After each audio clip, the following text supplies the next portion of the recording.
historical inevitability to hatred of Jews, because very often people will say, but hey guys, when you will find Jews, you will find anti-Semitism. The problem is that people doesn't like Jews, so this should be a kind of responsibility of the Jews. And what is important to stress is you have a lot of moments in history and places in history where you won't find any traces or real traces of what I call, and I would like to explain to you what I call my definition of anti-Semitism. And when you take China, India, or even the Roman Republic, and even the Roman Empire, despite the fact that there was war between the Roman Empire and Judea, and you know it's going to be the destruction of the temple, you can't say there were anti-Semitism and such. But according to me, what is anti-Semitism? Anti-Semitism is something totally irrational. It's, I call it a psychosis. It's just the question to blame the Jews, to consider that the Jews are responsible of the misfortune of the world. This is my definition of anti-Semitism. It's not the fact that you dislike the Jews or Judaism, that you despise them. Because if you remember the Roman Empire, in a sense they despised Judaism. Why? Because they considered the Jews lazy. Why lazy? Because the Jews invented the weekend. And for the Roman it was quite strange. They also despised the Jews because, you know, they didn't kill the children if they were handicapped. You know, the Jews, they don't do this. The Romans did it. But in another sense, they envied the Jews. And finally, you know, the Roman Empire will convert to Judaism, but to a heretic form of Judaism, which is going to be Christianity. So it was a kind of fascination of the Roman, etc. And you can't say that there was anti-Semitism, as I define it, within the Roman Empire. You could be Jew and be a senator, for instance. So, no, there is no responsibility of the Jews, and this is important, I think, to stress. The other thing that I think it seems to be important to tell the students is there is no refusal to integration. Very often, non-Jews will say, well, the Jews, they don't want to integrate. They want, not a question of assimilation, but even to integrate. They want to be a part. But when you see this, you will see that this is not the real thing, because there you will see that the Jews, they look like the people they live with. For instance, you will see there Hellenistic Jews, you will see Indian Jews, Ethiopian Jews, Moroccan Jews. You can't decide if there is a Jew or a Muslim, but he is a Jew, definitely. A Jew from Istanbul, Jew from China, and a German Jew. And how can you see that this man is a Jew? Only thanks to this, the yellow badge. This is the only way. And this shows, if you have to point a Jew by, you know, giving him a kind of, I don't know, sign or badge, it means that he looks like you. This is the problem of Jews, not the problem of the non-Jew, actually. And this is the origin, of course, of the yellow star created by the Nazis. And the origin is the Arabic world. It's Harun al-Rashid who forced the Jews to wear yellow belt for the Jews and blue belt for the Christians, etc. So this is, and to stress it more, don't make a mistake, don't ask me what this is. Is there a doctor in the room? Good. Wow, this is like... When you panic, it's terrible. Okay, my glass.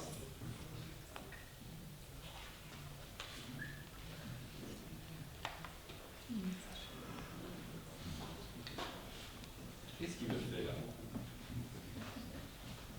And this is an example, of course, of how Jews were detained. And you can see that what we call the Jewish type has been created by how to say, designers, if I speak well. Those people create what we call the Jewish type, special nose, etc., special phenotype.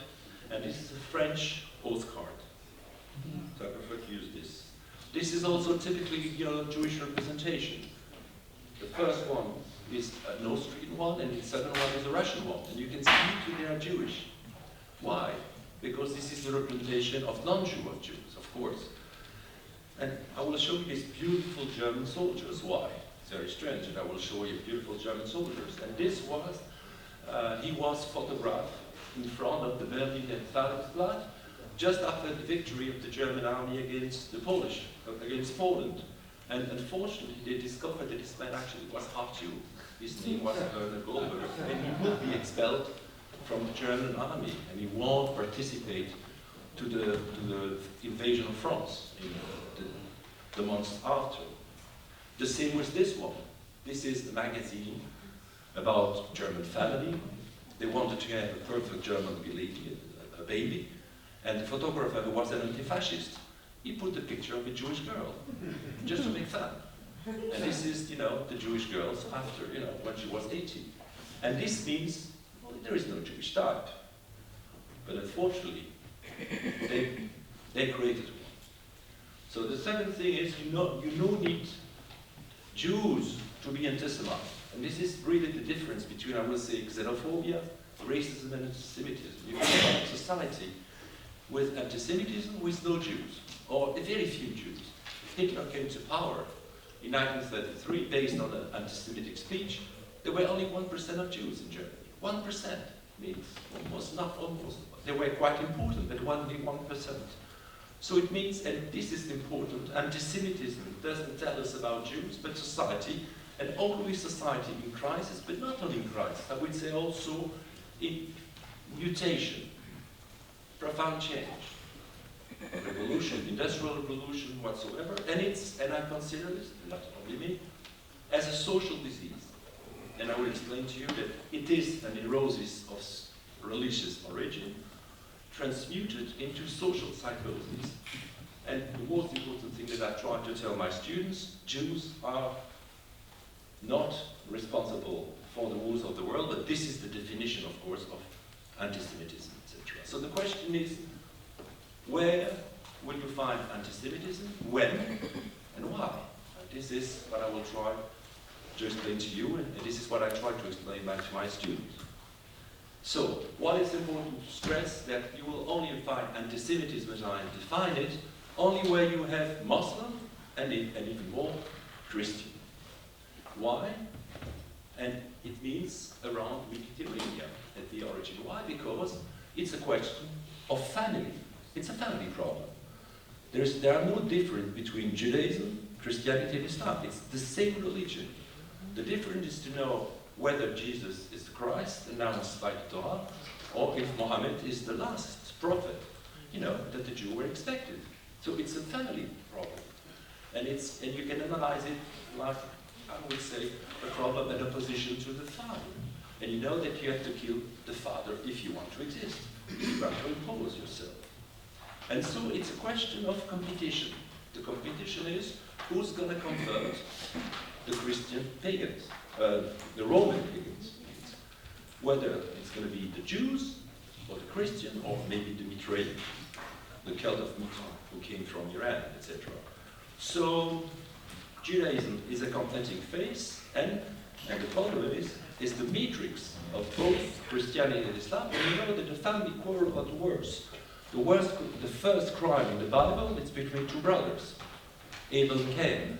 The first crime in the Roman history, it's between Romulus and Remus. And you know that, yeah, the fierce opposition within the family is very terrible. So it means logical opposition to the father will inspire the relationship between Judaism and the two religions. And, of course, Christianity and Islam will logically come to oppose the mother religion. So the problem is like this. Both Christianism and Judaism claim the heritage of Judaism. It's the same religion, and you claim the heritage. The problem is, you can only inherit if the people is dead. And the Jews, they don't want to die. They are less and less, but they're not interested in it. So, this is going to cause a psychological problem. And the problem number two is that the Gospel and the Quran are essentially based on biblical stories. It means. So, those who refuse to disappear, to control the original and holy myth. You know, if you're a pope, you speak Hebrew, because you have to read the Torah in Hebrew, by definition, etc. An example of this is, for instance, the sacrifice of Abraham. Who did Abraham wanted to sacrifice? Was it Isaac Well, according to the Bible and to the, the Christian gospel or whatsoever tradition, it's Isaac, his second son. But according to certain hadith, not the Quran, it's Ishmael. And of course the difference is important. If it's Isaac, it means holy people is going to be the Jews. If it's Ishmael, of course, it's going to be the Arabs. Of course, it's mythical. According to me, Abraham never existed. It's a myth. But it's an important myth. And you understand that there is a problem. Because the father of Islam, they knew that the Torah was written at least 10 centuries before the Quran. So it's a problem, and you have to solve it. So, anti-Judaism is a neurosis. This is how I call it. There is a problem of cognitive dissonance. So what's the difference between a psychosis and a neurosis? You know that for a normal person, 1 and 1 means 2. For a psychotic, 1 and 1 could be 4, thousands. It's like psychotic. For a neurotic, 1 and 1, of course it's 2, but this reality is so uncomfortable. He cannot accept the reality. And this is the problem of the father of Christianity and the father of Islam. They know that the religion is the same. They know that they cannot understand Christianity and Islam without the Judaism, but they don't want to accept it. It's a reality they wanted to avoid. And this is the origin, I would say, of anti-Semitism. And this is not anti-Semitism yet, it's anti-Judaism. They don't like Judaism. They don't care about the Jews so much. It's the hatred, in a sense, of the Jewish religion. So, and this is a very good sentence of Professor of France, Daniel Sibony, and he said the origin of the hatred is the hatred of the origin. And this is the core of anti-Semitism. And this makes us understand that you will really find real anti-Semitism not in India or in China or in Japan, but where you will find Christian and Muslim. Because the origin of the hatred is the hatred of the origin. I think it's a good way to explain at least anti-Judaism. So the problem was, at the beginning, it was identification, then incomprehension, and then morbid jealousy, What does it mean? At the origin, the first Christians believed they were Jewish, and they wanted the Jew to be Christian, because they believed it was just, the correct way to be a Jew. The same with Muhammad. At the origin, Muhammad believed that he was a Jew. They prayed toward Jerusalem, they fasted Yom Kippur, and then you realize the Jew didn't want to convert, didn't recognize him. The same with Luther. At the origin, Luther was pro-Jewish, and then he became, when he understood the Jew didn't want to convert, he became crazy about the Jews. So, the 3 steps, in the sense of anti-Judaism, not anti-Semitism, is, and then it's morbid jealousy. You cannot cope with those people. They don't see that Lutheranism is the real Judaism, etc. Yet, and this is the difference between anti-Judaism and anti-Semitism, while being despised and attacked, the Jewish people, for wearing a time the word of God, remain largely sacred, if not envied. Jealousy, this is very important to understand. Beside the hatred, Judaism cannot be treated as a pagan, any pagan religion and belief. You know that all the philosophical schools were closed in the 6th century. You know that you couldn't be in Egypt worshipper of gods, etc. So the only way of not being a Christian was to be a Jew. So for the Christian and then the Muslim, Judaism is an offense, however, not liable to death, contrary to the heretic. So this means that the Jew, they were the only minority within the Christian, again, problem.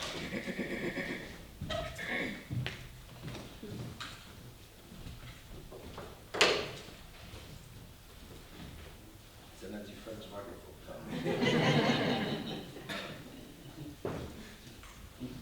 I can understand your microphone.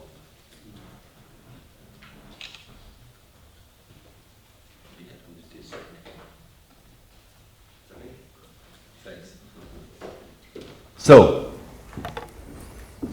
the first solution is, how to cope with those people who doesn't want to be Muslim or Jew. The first one, servitude and humiliation. Jews is a necessary evil, an error in the service of truth. And this is St. Augustine, wrote that the Jews should be not killed, but condemned to dispersion and humiliation as a sign of the church victory over the synagogue. It's a kind of condemnation to eternal servitude that will be maintained for centuries. It means that it's going to be like, as long as we have to convert the pagans, by putting them, the Jews, in servitude, it's a way to say the cost of not being a Christian, in a sense, also. And it's going to be connected to a myth that it's the wandering Jews. The fact that the Jews are cursed and they won't be able to go back to Israel, for instance. And if I ask you, who was the last state of Europe to recognize the state of Israel, do you think? What? Vatican. The Vatican. And this is why. Because if you recognize Israel, it means that maybe St. Augustine was wrong. There was no curse on the Jewish people, etc. This is a very famous, one of the very famous images of the wandering Jews. It was a film, 1926. So, solution 2 is criminalization. It was an easy way to criminalize the Jews, and the Jew says, well, they tried to kill the Christ, and I will go back to this. And for the Muslim, in a sense, it's certain tradition, that Muhammad was poisoned by his last wife. And this is a way to criminalize the Jews. The solution 3, and this is important, is the Christian will invent what is called Theology of Substitution. Okay, there was a link between the Jews and God, but now it's caduc, it's finished, it's ended. The new Jewish people is the church, the new Jerusalem is Rome or Constantinople or Moscow, the new sacred language is no more Hebrew, is Greek or Latin or Russian, etc. And this is the way. Substitution. We, the Christian, we substitute the Jews. And this is a way, to go beyond the neurosis. You deny. And even you forget that Jesus was a Jew. This is a good example of theology of substitution. This is in Strasbourg Cathedral. It's called the victory of the church over the synagogue, and you can see how the synagogue looks like. It's a beautiful lady, even more, I think, more sexy than the Christian lady, I would say, but she's blind. She's in the error. She didn't recognize that Jesus was the Messiah announced by the Torah. The spear is broken. It means the alliance is caduc, it's finished. And then the Torah is still there. It will be called the Old Testament, but still is there. But it's an appendix to the real gospel. And this is typical, and you will find hundreds of representations like this in many churches and cathedrals all over Europe. People couldn't read, and it was a way to understand. Another example is this beautiful painting that you will find in Madrid, in Le Prado, by the Flemish painter Van Eyck. It's called The Victory of Christianity over the Judaism. And then you will see what? Well, you can't see very well. But anyway, this is a detail, it's of the painting. And you can see the Jews, actually they look like Flemish people. They dress like Flemish people. But you can see they are Jews because of their special hats. But you see, they don't want to listen to the good news, etc. They are in the error. And what is important to show this also, and this is anti-Judaism. This is not anti-Semitism. In anti-Judaism, there is a salvation way for the Jews. It's conversion. They still are human beings. What you don't like in the human being is that he is a Jew. But you can leave your Judaism when becoming a Christian. In anti-Semitism, what you don't like in the Jew is that the fact he is a human being, so you have to kill the Jews. This is the difference between anti-Semitism and anti-Judaism, etc. So, third solution, this was the Muslim response to the same neurotic problem, the dissonance cognitive, and it's going to be theology of falsification.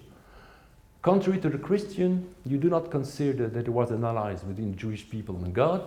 you believe that the Torah and the Gospel has been falsified, that the real Torah, the real Gospel, they announced already Muhammad, and that the Quran was even written before the Torah, and that all the the prophet, they were already Muslim, that Abraham was a Muslim, etc., and even Isa, Jesus, and Jesus being a kind of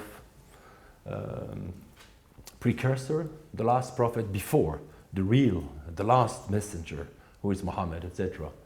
And this is an example of the fact that some doctors, not all of them, of Muslim faith, believe that it was in fact not Isaac, but Ishmael, who was, almost, killed by his father.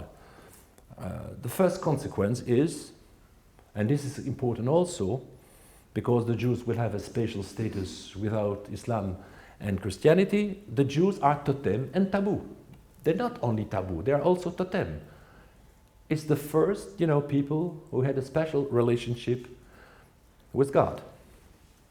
But they are envied, how would you pronounce this? Envied, thanks. Despised and humiliated, but still sacred and useful. Why useful?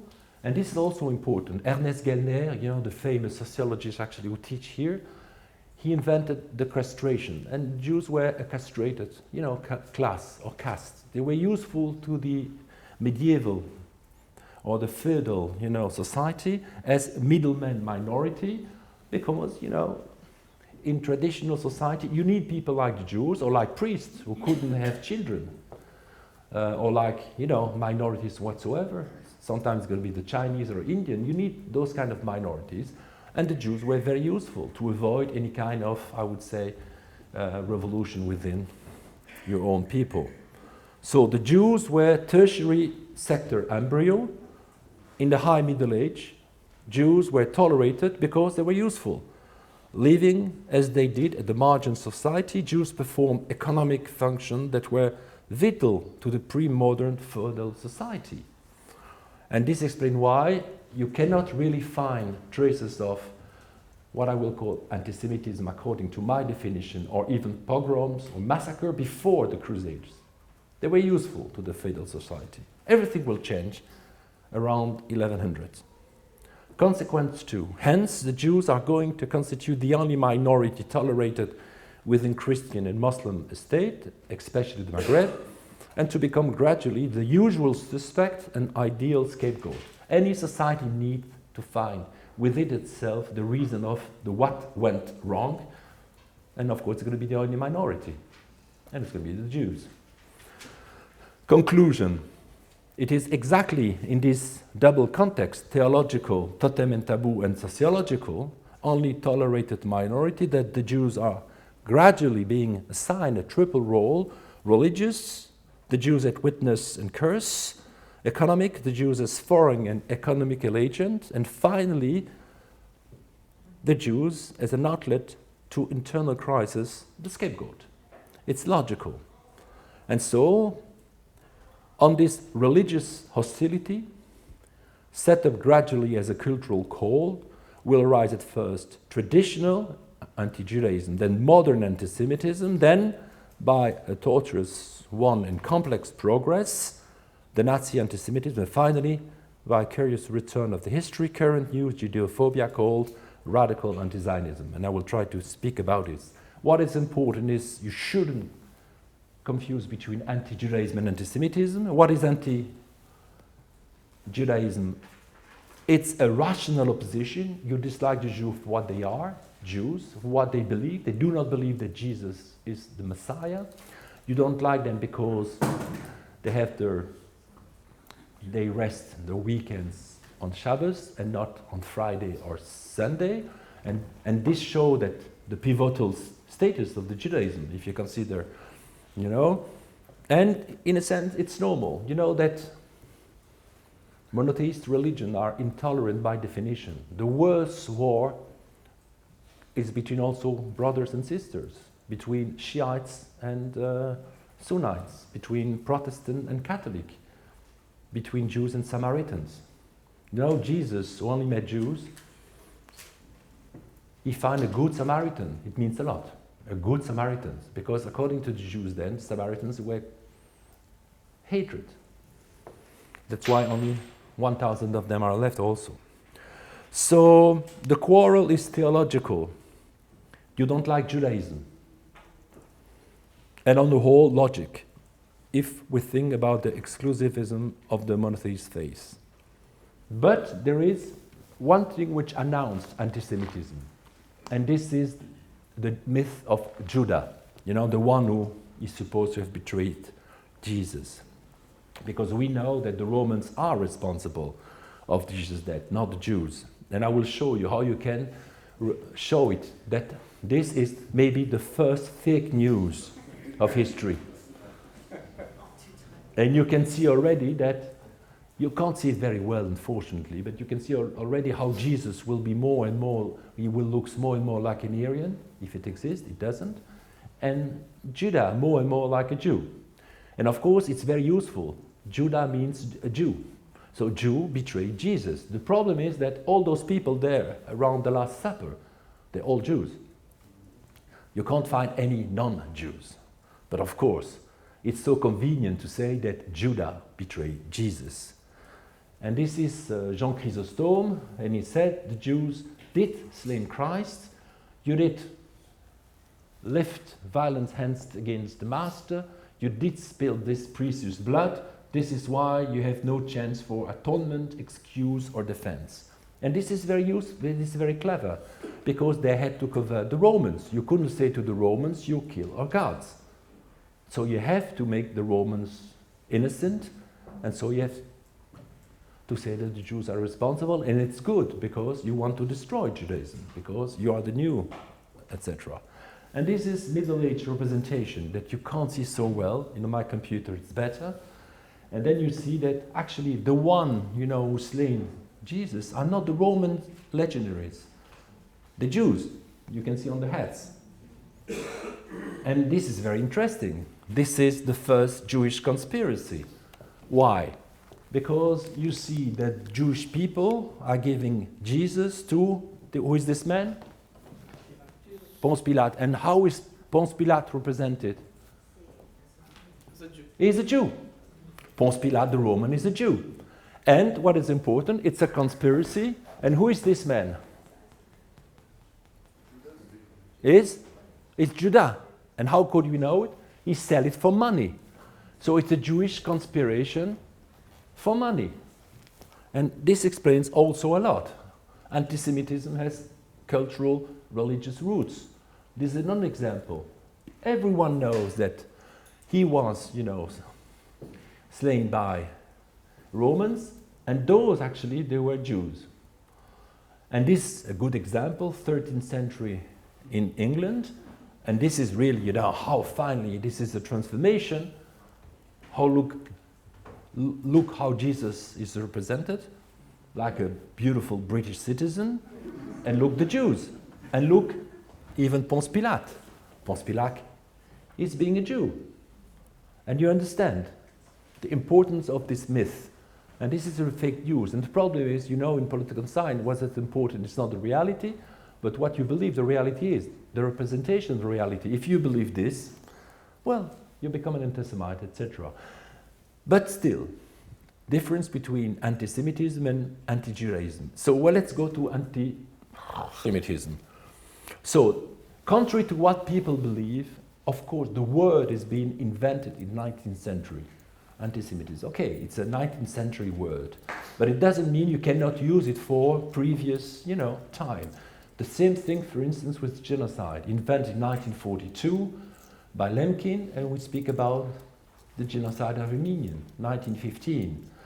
The same thing, we speak about the assassination of Julius Caesar. The concept of assassination, it's from, you know, the Arabic, it's ashashin. So it means, who cares? According to most of the medieval historians, like Langmuir, Giovanni Miccoli in Italy, anti-Semitism is 13th, 12th century, not 19th century. It depends how you define it. If you define anti-Semitism as the fact that you don't only despise the Jew, okay, you despise them, of course, but you fear the Jews. Anti-Semitism is the fear of the Jews. They are extremely powerful. Why they're powerful? Because they are connected to the evil. So they can destroy, even if they are 1%, they can destroy you. And this is a fear. It's a social paranoia. And this is the 13th century, where everything will start it. And you will see what does it mean. There is a difference. The hatred of the Jews born in the wake of the Crusades is still religiously inspired, but distinguishes itself from it by its totally irrational side. The hatred is no more doctrinal, but of a fantastical order. You don't despise the Jews for what they are, but for what they are not. They don't hate, the humankind. They don't kill children. They don't poison the, etc. They don't bring disease, etc. And this is anti-Semitism. From then, anti-Semitism is already essentially a social construction.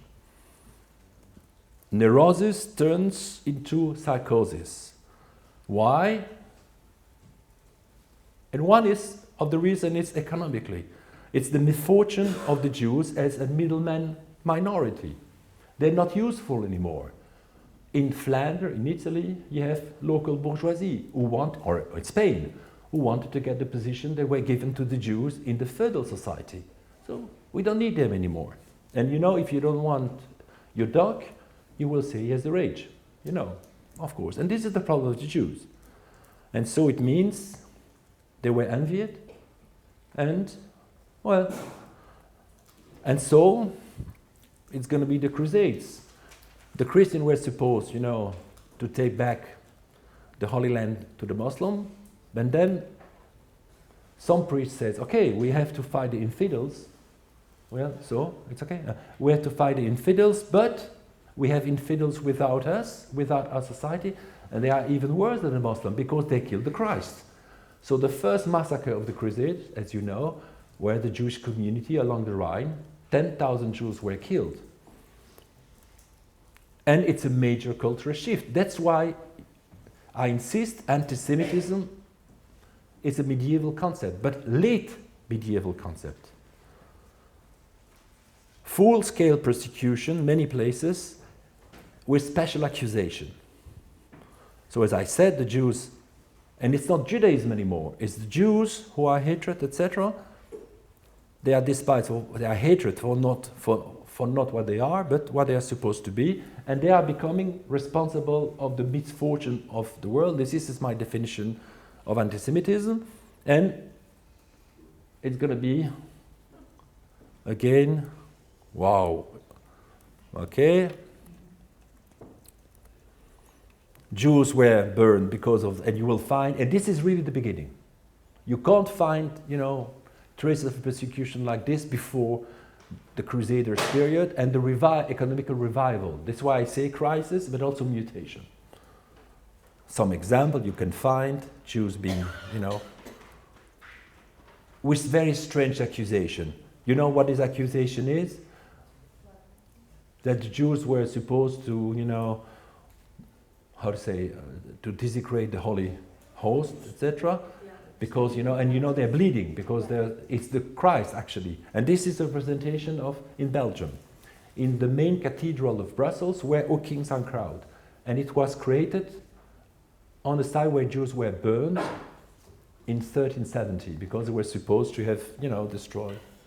Okay, mais ça c'est vraiment... And this is a... So, and the most, the worst accusation of this period will be, blood libel and ritual murder.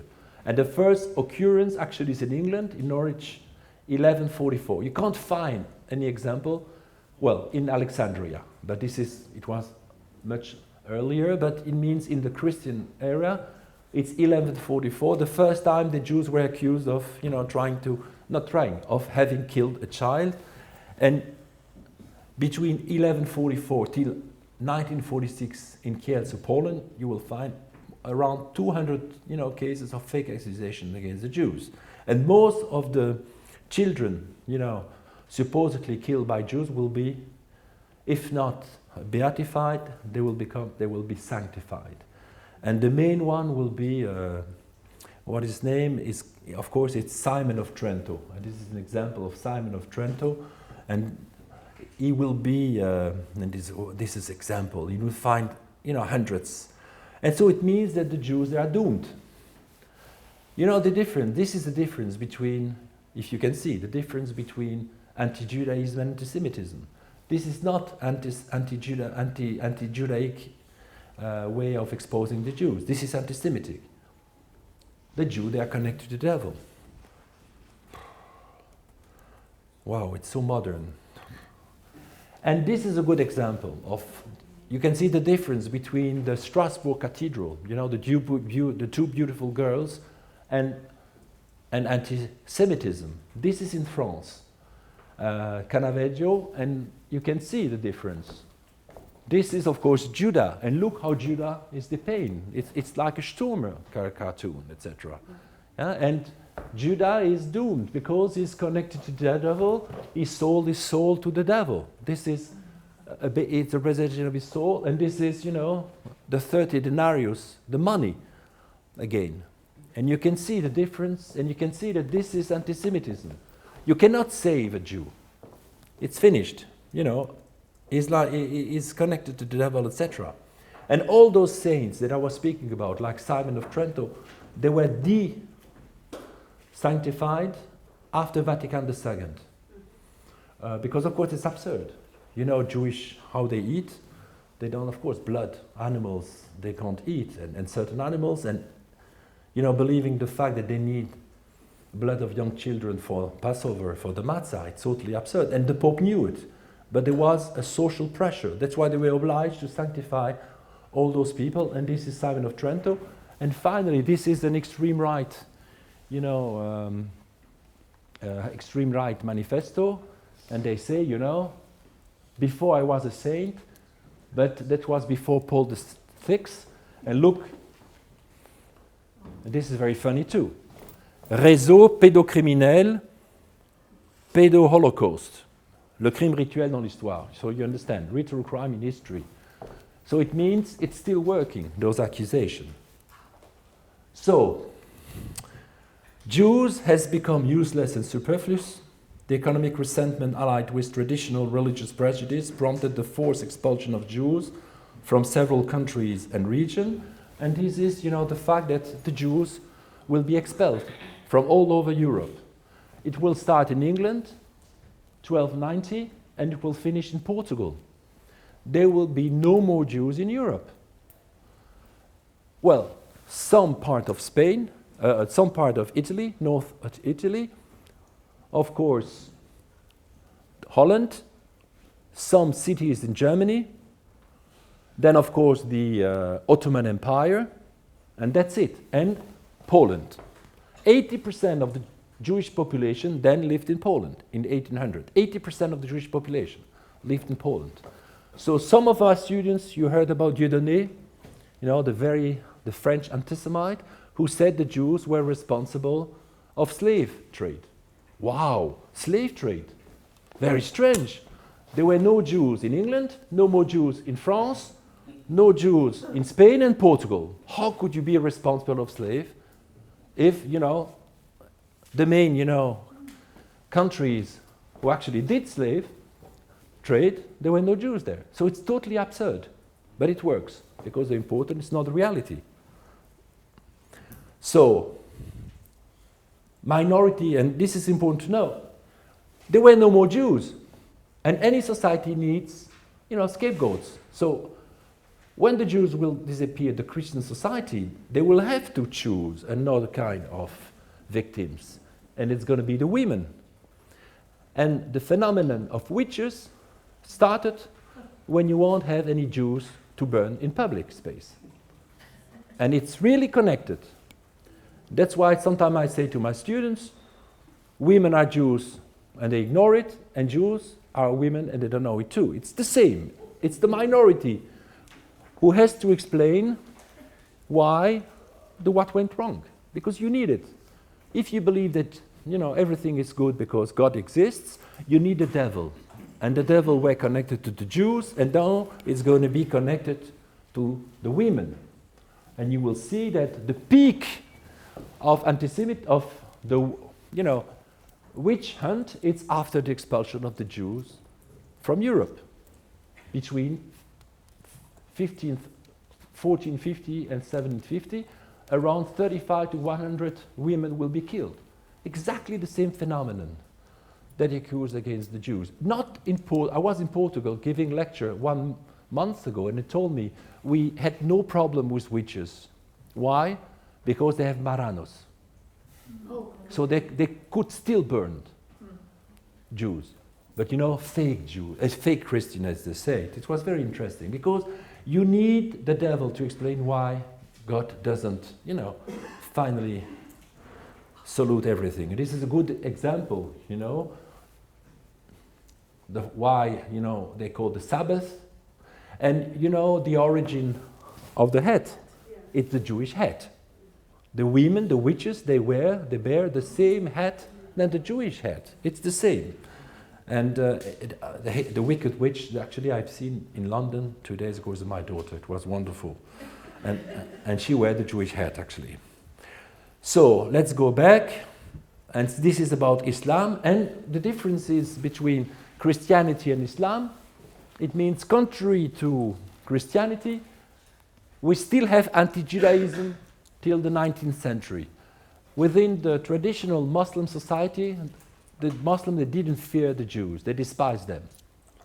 Nobody in Islam before 19th century would believe that the Jew, they are responsible of the misfortune of the Islam world.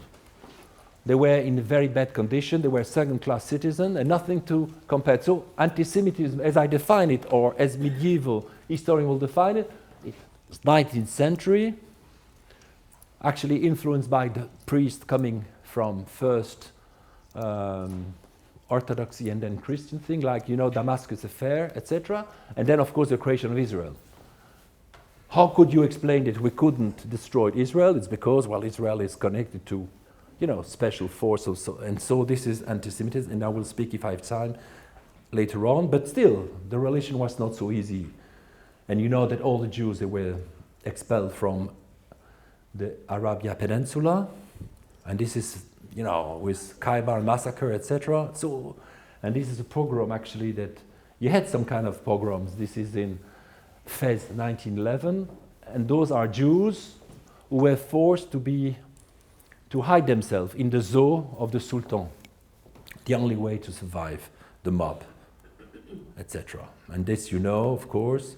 Let's speak about modern anti-Semitism. Let me see how long. How many more minutes? 10 minutes. Oh my God, it's impossible. Okay. Okay, what is important to say, I will try why anti-Semitism also. And why is this? The unbearable success of the Jews. And you can say the same about anti-feminism, misogyny. The Jews has nothing, like the women. And so suddenly you can find prime minister, women, etc. And so before they were poor, and now look, they are. Now they have succeeded. The difference between the women and the Jews, no one will say, of course, the benefactor of modernity were the Jews, like the women, like the homosexuals. But nobody will say homosexuals invent modernity, or the women invent modernity. People will believe that the Jews invented modernity. This is the difference too. And so you despise the Jew, whether they're rich or poor. And they are the ideal scapegoat by which to explain the misfortune of the world. And this very famous motto, Die Juden sind unser Unglück, is because of the Jews that, again, the society doesn't work well. They are traitors. And you can see the influence of the Christian myth. Who is this man? Dreyfus. Of course, it doesn't look like this. Of course not. But this is how he was represented. And, it's a Masonic conspiracy. And he's a traitor. For what? For money. He's a new Judah. And so you can see that anti-Semitism has, of course, Christian roots. And the Jews are depicted, as the king of the world. This is a Russian postcards. And it's the same. It's also a fake news, but it works. It's the same fake news that the Jews invented slavery. It's the same. The Jews are supposed to be, responsible of the bad condition of the mujik, but there were no Jews allowed in Moscow, St. Petersburg, and Kiev. The central town of Russian Empire, there were no Jews. But people believe it, because people believe in fake news. And this is the result, pogroms. The Jews were killed. And this is the origin of immigration to the United States and the creation of Zionism. The Jews, they wanted to leave Russia. Thank God they leave Russia, thanks to the anti-Semite. Why? Because those who stayed will be killed by the Nazis. So the fact that the myth of Judeo-Bolshevism, that the Jews are responsible of Bolshevism, and this is a very good drawing of Abel Pan, actually was a Russian Jew. He explained, I think it's brilliant. He's explained what anti-Semitism is. Whom to blame? The little Jew, Abel Pan. It's a very good painting, actually. And recognize it was, of course, before the First World War, because you will have the Kaiser, the Emperor, etc. So what is the origin? Modernity equal evil equal Jewish conspiracy. Of course the Jews, they were a benefactor of modernity, like I'd say the women, like the homosexual, like any minorities.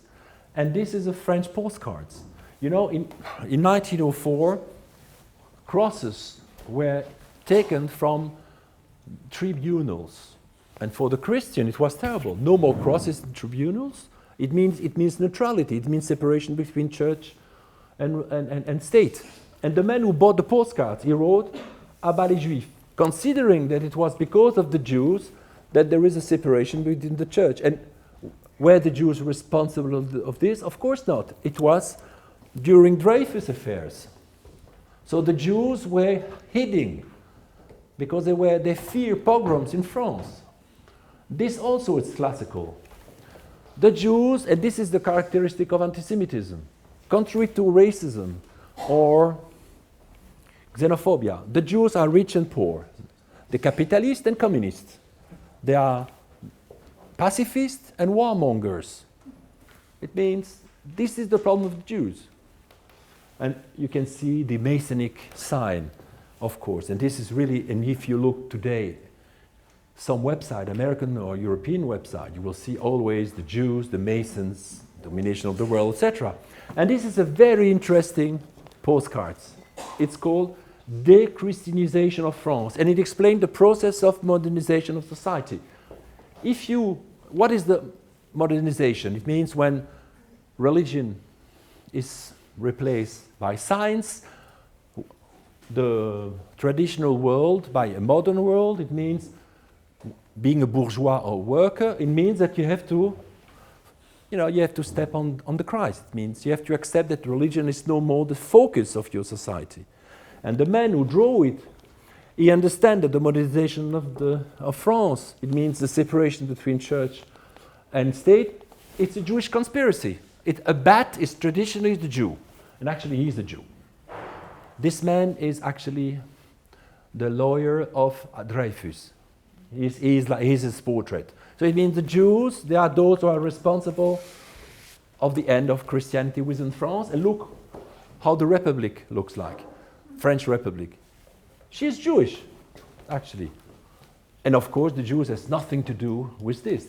The one responsible of separation of France, of church and state, is this man, Combes, who actually was a Christian and almost become a priest. He was in the seminary. But who cares about reality? Fake news is the most important thing. This is an American thing. And it explained that people make a confusion between modernity and Judaism.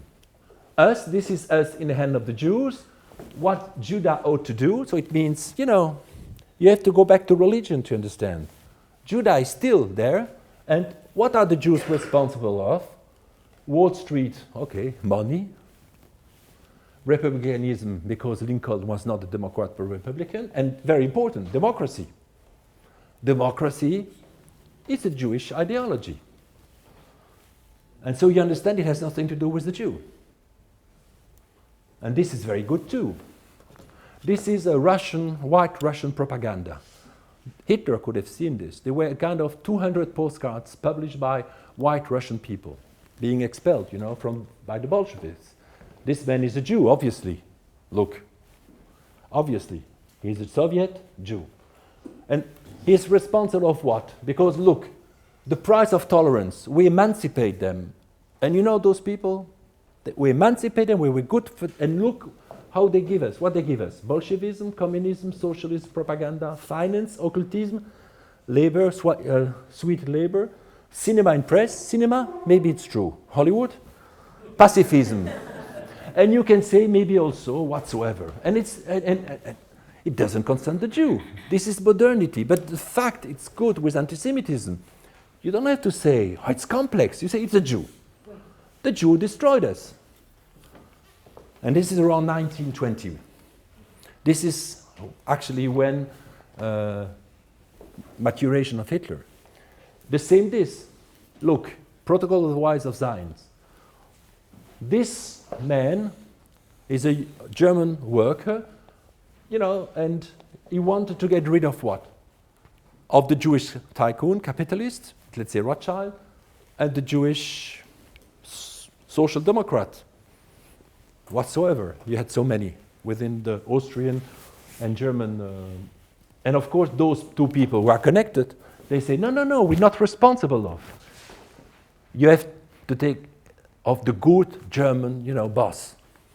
The capitalism, not financial capitalism, but productive capitalism, etc. And this is the creation of the Christian Democrat Party. This postcard was initiated by Christian Democrat to try to say to the workers, don't enter the Socialist Party or the Communist Party because they are controlled by Jews. Socialism is a Jewish invention, and a very good example is, you can see it, the soziale Frage ist a Judenfrage. This is National Socialism. You don't need to fight against, your boss. We had to get rid of the Jews. And this is 1906, something like this. And this very famous sentence, Antisemitism is the socialism of the fool, of the idiot. I almost finished. Even in America, most of you are Americans, but there were hotels in America. This is 1944, May, and this hotel is forbidden to Jews. 1 month after, the American troop will, invade France. And it was forbidden to the Jews. The same, this one, strictly Gentile clientele. So it means the situation of the Jews were not so good. Even if in the propaganda in Europe then, people would say that Jews control America, that Roosevelt was a Jew called Rosenfeld, if you knew it is. There were even Jews who were, lynched. Not many. Most, 99% were, of course, African Americans. This is in Quebec. Jews are not wanted here in Saint Agathe. So this was the situation. In certain places in Germany, this is a postcard. And it's it, here the Jews are not allowed. And it's before the First World War. And in this hotel, it's a publicity, they say, you can come in my hotel, because it's a einziges Judenfreies hotel. I assure you that you won't find any Jews in your hotel. Before the First World War. And the same, and this is funny, then people would say, Jews, you have to go to Palestine. Nach Palästina. Nach Palästina. Today is the contrary. Today you have to leave Palestine, but then you had to go to Palestine. And this is also, the strengthening with anti-Semitism. The Jews has no place to be. And etc., etc. And this is the last, more or less, the stab in the back myth. The fact that, the Jews were accused of being responsible of the defeat of the First World War. This is an Austrian postcard, and you can see the Austrian Republic, she looks like a Jew. Definitely. And it's absurd, because there were so many Jews, who were active within the Austrian and the German army. My grandfather was in the Austrian army, and he was a patriot. Franz Josef was his god. And the same. And this is the Jew. And those are Jewish capitalists and Jewish revolutionaries. Again, Anyway, those were responsible. And to go very fast, so this is how the new Germany was depicted. No more the beautiful eagle, but a kind of terrible bird. And just to say, I have no time, but let's see the radical anti-Semitism today, anti-Zionism. And anti-Zionism is, but only the radical anti-Zionism is the same diseases. You know about David Dees, he's an American. And you can find on the internet. And this man, of course, he doesn't use Jews anymore. He uses Zionists. It's so convenient to say Zionists. And he says, you know, the Zionists are responsible of the immigration within Europe and United States. He's very popular, this guy. And this explains Pittsburgh, because some people believe it's true. You know, the Jews, they bring the Muslim, etc., and the Latino within America, and use, you know, popular figures. This is Obama, Netanyahu. This is Syria, not Gaza. And you can see Obama and you can see Netanyahu. I think he has around 200 kind of things like this. Some are funny. This is also, you know, EU multiculturalism is white genocide. Muslims have 3 times the children as whites, etc., etc. The Zionist Jew agenda uses massive illegal immigration to US and EU to neutralize and destroy the white race. This is serious shit, if I may say so. And this is Macron, the same one. It is American. You see the Muslim population, the black people, Protocol of Zion. He is a Freemason connected to the Rothschild Bank. You can see. And this is radical anti-Zionism. The same pattern than anti-Semitism. Macron is a whore is a Jewish whore, putain juif, etc. This is the real Macron. And this is very funny, actually. You know, I'm your mother. You know, this is Macron. This is Attali, who used to be a Jew, who used to be the advisor of François Mitterrand, and he's, for the extreme right, the quintessence of Jewish capitalism and cosmopolitism.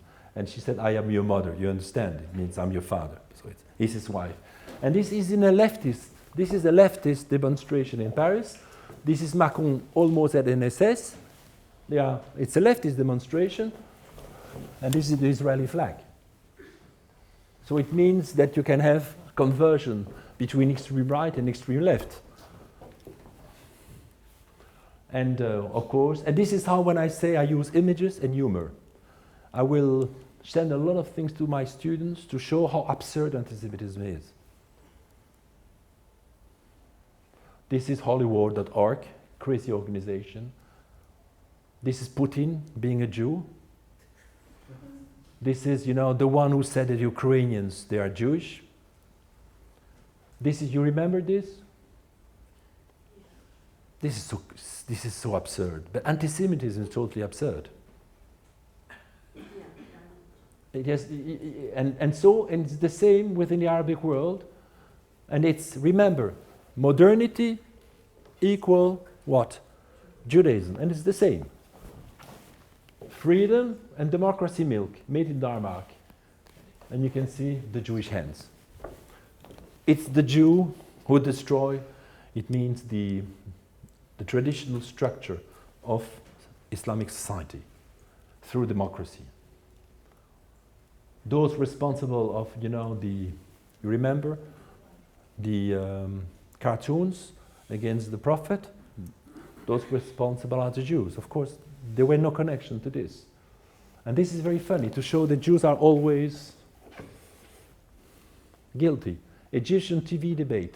Sheikh claims there is a Jewish plot to decrease Egypt's population. Political sociologists claim the plot is to increase it. Anyway, you can't fail. You understand? And this is funny, in a sense. McDonald's, you know, is a Jewish Zionist. Drink Coca-Cola is to support Israel. Pepsi means pay every pence to save Israel. Pokemon is Jew, you know, because it's like a yellow star. It was forbidden in certain, and this is, okay, Gaddafi, you knew he was a Jew. And al-Baghdadi was a Moroccan Jew. His real name was Simon Elliot. Poor man. I don't know who this man is, but I don't think he lived long. And he's even, you know, his Mossad identity card. You know, Morsi was a Jew. Assad is a Hasid. This is El Ghanouch in Tunisia. The way how to attack your opponent always is to, how does it, denounce him as a Jew. This is another one. This is Al-Qaradawi. And again, Sisi, is Sisi a Jew? You can see. Egyptian journalist Emad, President Al-Sisi mother is Jewish. Well, great. And then you can see why, etc. This is thanks to memory that you can collect beautiful things to show. And then this is in French, you know, it's a French website, the mother of Al-Sisi. And it's extreme right website. The same here. He's a Hasid even, he's a Jewish from Poland. It's an Ashkenazi, Al-Sisi, if you can see. This is, of course, Atatürk. And very funny, you know, I think 15 years ago, some shark eat some German tourists, and the Minister of Tourism of Egypt said it was shark trained by the Mossad to kill German tourists. My God. So this is, you understand, it's a social paranoia. Doesn't concern the Jews at all. You know what Coca-Cola means?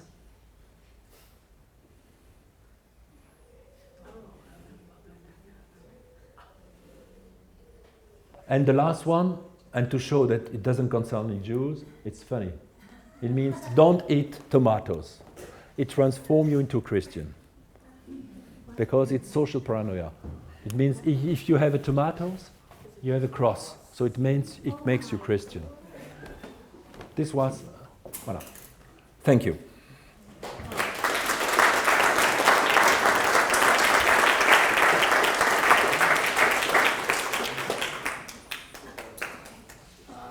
No question is good too, huh? Questions, comments for Professor Schultz? Yeah. I'm sorry.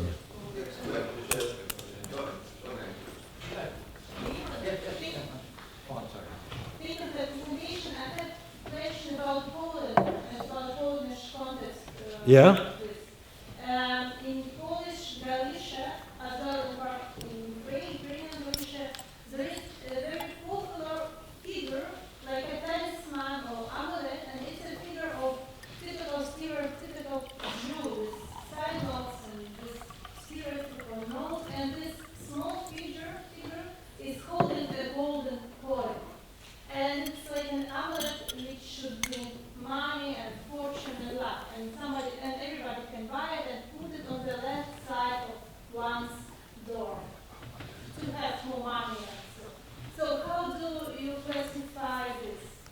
As economical stereotypes or anti-Semitic stereotypes? What's your I think it will be anti-Semitic stereotypes because it will all only show the Jews in a traditional way, forgetting some Jews were more or less assimilated, integrated within the society, etc. And it's the same within, I would say, the Belgian press or the French press. Every time you want to represent the Jew, you will represent the Hasid. And this is not so typical. And also the fact that you connect the Jews with money. And it's, but in fact it's true that the Jews were useful to Poland till the 18th century because they were the middlemen. They were asked by the Polish king, well, to perform a certain function within the society. And you know that the first banknotes, the first coins, they were in Hebrew, etc., the first coins. And so in a sense, well, it tells us about the role of the Jews within traditional Poland, but it's, in a sense, absurd. Also, it's both, you know, it's quite peculiar, and also it's a good way to sell it to tourists. And some Jewish tourists, they buy it, and I don't understand why. But it's like this. But of course it's stereotypes. You have a lot of stereotypes. But you know, it's always ambiguous. Because as I said, Poland saved the Jews for centuries. Thanks to Poland, Belgian Jewry were saved. And then after, there were a lot of collaboration, and it explained also the destruction of the Polish Jewry. I'm sorry, yeah.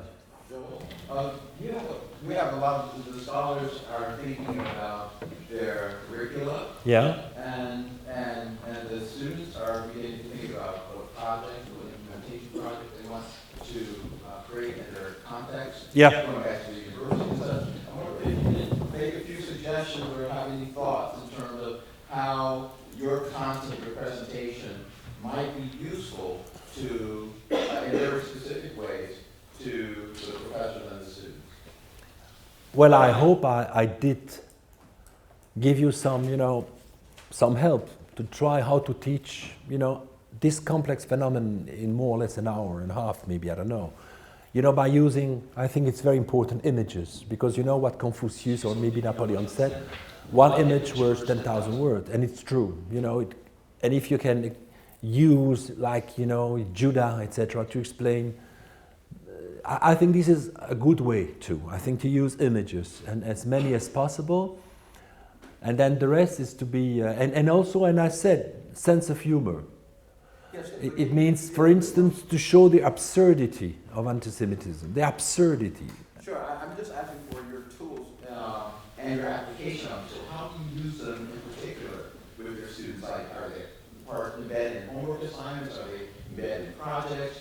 Are they parts of your lecture only? No, of course it's seminars. What I do is, I will give them, article to read, part of books, and it means I will give them books who actually with anti-Semitic speech, and I will distribute. And for instance, one book who said the Jews control America, another one who said the Jews control Soviet Union, another one the Jews control France, and then after they will all of them read their home and they will make a kind of summary and criticize, I will make them speech all together, and they will realize that, they like this, this very famous joke.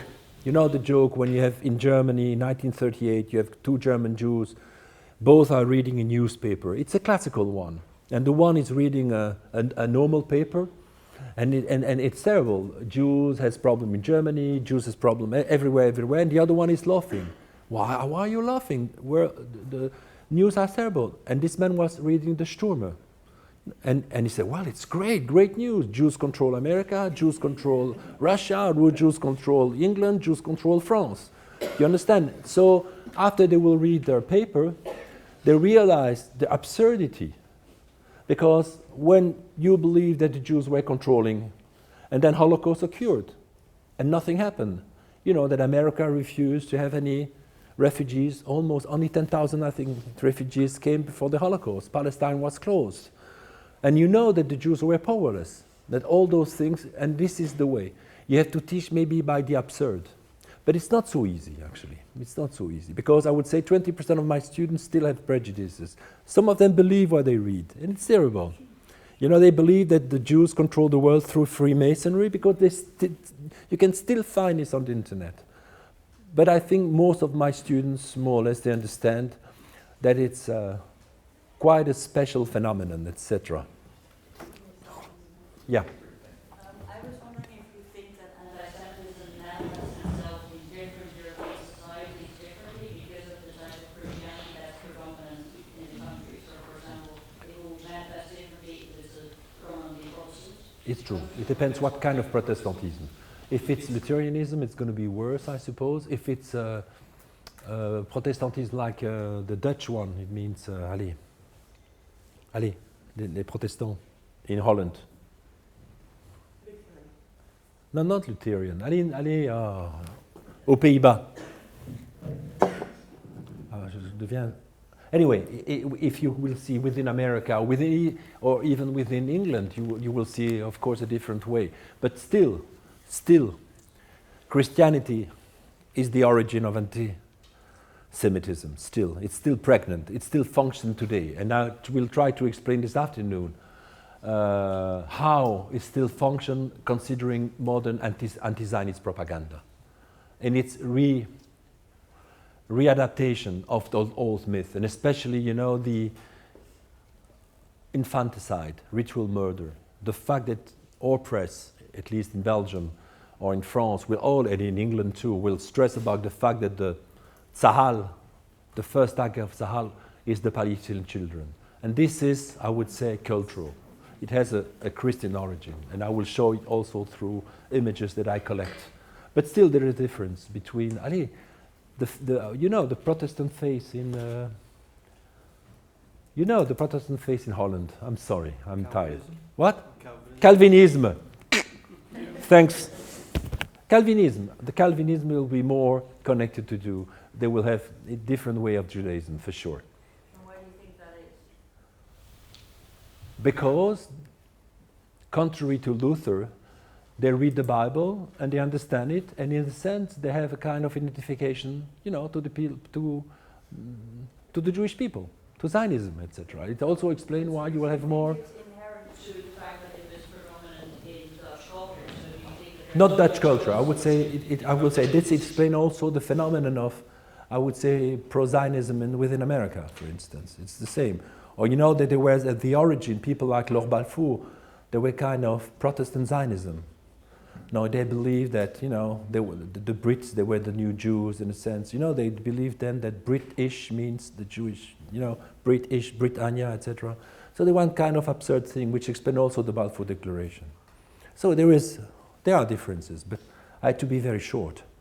It was long, but I had to be short. I'm sorry about it. Two things. Firstly, comment. As a psychiatrist, I like your metaphor of psychosis. Thanks. Versus I was not wrong. Yeah, I like that a lot. The second thing is, I think one of the things that is so surprising and interesting about what you say is that the Jews are hated for opposites, the communists and the financiers. These all doesn't make a difference for either polarity. But to me, the most interesting polarity of what you said was that there are societies that allow Jews in and societies that keep them out. And the societies that keep them out hate them because they're different. So that you have the pogroms. Tell me if I'm understanding this right. But in Germany, they're let into the culture, and then if they succeed in the culture, they're hated for these. So they're hated if they don't assimilate and hated if they assimilate. Exactly. No, what I try to... What do you mean? 5 minutes? I'm sorry. Okay, 5 minutes, good for me. So it's true. The paradox, and this is very important to stress to the students, contrary to the other one, it's when, I forgot to say it, it's when Jews succeed to be totally assimilated that you will find the worst period of, I would say, anti-Semitism. And I didn't speak about Alexandria, the Hellenistic period, when the Jews were so assimilated that they had to translate the Bible into Greek, the 70 translation of the Bible. They couldn't read Hebrew anymore. And this is where you had the first manifesto of harsh anti-Semitism too, or at least pogroms. And this is the origin of the war between the Roman Empire actually in Judea. It was the time of Philon of Alexandria, the first one, the inventor of theology. It wasn't a Christian, he was a Jew. And it was a period. And the same, when the Jews were extremely assimilated within the Muslim Spain, they couldn't, or the biggest philosopher was Maimonides. He wrote in Arabic. And this is when they were expelled, and he was expelled also. All the Jews were expelled from Spain. And then there was the period of Spain, Christian Spain, and they were also extremely assimilated. They speak Ladino, it means they speak Spanish, till the 20th century. And this man, and finally this is the problem with the Jews. It means more assimilated they are, less you recognize, and more you become crazy. You believe they are everywhere, and they conspire. The same with France. Dreyfus, was a kind of assimilated Jew. And the same with Germany. You couldn't find more Germans than the German Jews. They despised the Ostjuden, etc. And this is where they were only 1%. So this is a paradox. And this is quite, how would I say, I'm quite pessimistic, maybe about also the fate of the Jews in America in a sense. Although, I'm sure. Further discussion. We can have it on lunch. I'm sorry. Okay. Your presentation was wonderful, and the image is incredible. I have Yeah. But I think from the 20s, the nation society. Exactement. He said the Jews were expelled from Portugal, but they think they were converted by force. Yeah. They were converted by force. And this is why, they were still after, burning of Jews. The Portuguese historian told me we had no witches trial in our society because we can still burn Jews, like, Maranas. They're the new Christians. The new Christian, exactly. The fake new Christian. Yes. And it was also kind of paranoia, because most of them were... But they are the ones that Exactly. Yeah, it's true. I agree with you. I'm sorry, yeah. Yes, Dr. Kotek, I wanted to follow up on your calibration of the onset or origin of anti-Semitism to the advent of Christianity and the misinterpretation of Christian texts. But what do you make of pre-Christian texts such as the Book of Esther? It's a good question. Oh my God. You kill me, okay? You kill me. No, next time. It's a very good question. No, it's a very good question. There is something there. It's true. But it doesn't fit my...